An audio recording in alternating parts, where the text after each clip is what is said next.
नमस्कार। आज हम लोग संत रैदास के द्वितीय पद का अर्थ समझेंगे। संत रैदास ने सत्य को अनुपम और अनिवर्चनीय कहा है। संत रैदास की वाणी भक्ति की सच्ची भावना, समाज के व्यापक हित की कामना तथा मानव प्रेम से ओतप्रोत है। द्वितीय पद में भक्त रैदास ईश्वर से ही प्रश्न करते हैं।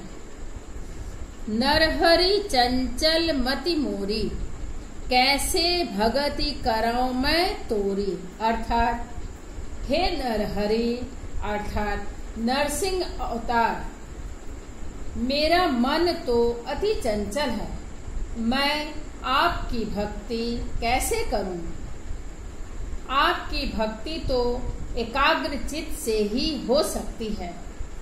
मन को वश में किए बगैर ईश्वर की भक्ति संभव नहीं है।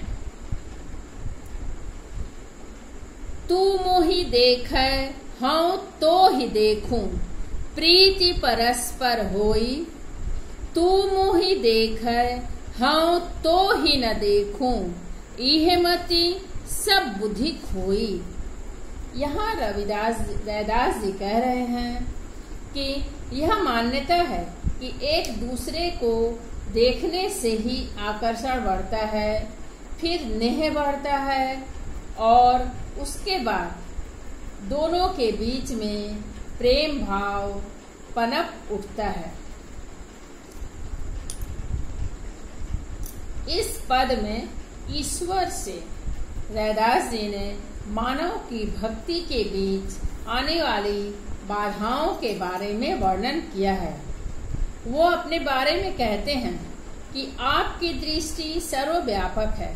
जब आप मुझे देखते हैं और मैं भी आपको देखता हूँ अर्थात अनुभव करता हूँ, तब तो आप और मेरे बीच में परस्पर प्रीति बढ़ती है। लेकिन आप तो सर्वव्यापी हैं, आप हमेशा हम सभी को देखते हैं, पर जब हम आपको माया मोह के बंधन में जकड़े रहने के कारण नहीं देख पाते, तो मेरी बुद्धि, हमारी सभी की बुद्धि भ्रमित हो जाती है।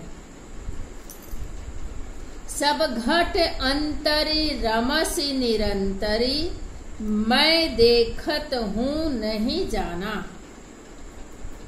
यहाँ कह रहे हैं, हे प्रभु, आप तो कण कण में बसे हुए हैं, पर मैं अज्ञानतावश आपको देख नहीं पाता हूँ।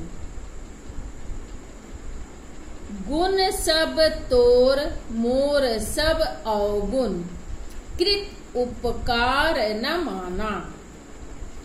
हे ईश्वर, आपके गुण अपार हैं। आप तो सभी प्रकार के गुणों से पूर्ण हैं और मैं गुणहीन हूँ, क्योंकि जीव लोभ माया के बंधन में फंसे रहकर सभी प्रकार के दुर्गुणों से लिप्त रहता है। यही कारण है कि आप जो उपकार हम जीवों पर करते हैं, उसे हम पूर्ण रूपेण मानते नहीं हैं। मैं तय तोरी मोरी असमझ सो, कैसे करी निस्तारा। मैं ना समझ हूँ, तेरी मेरी यानी अपने पराये के भेदभाव में ही पड़ा रहा तो मुक्ति भला कहाँ से मिलता।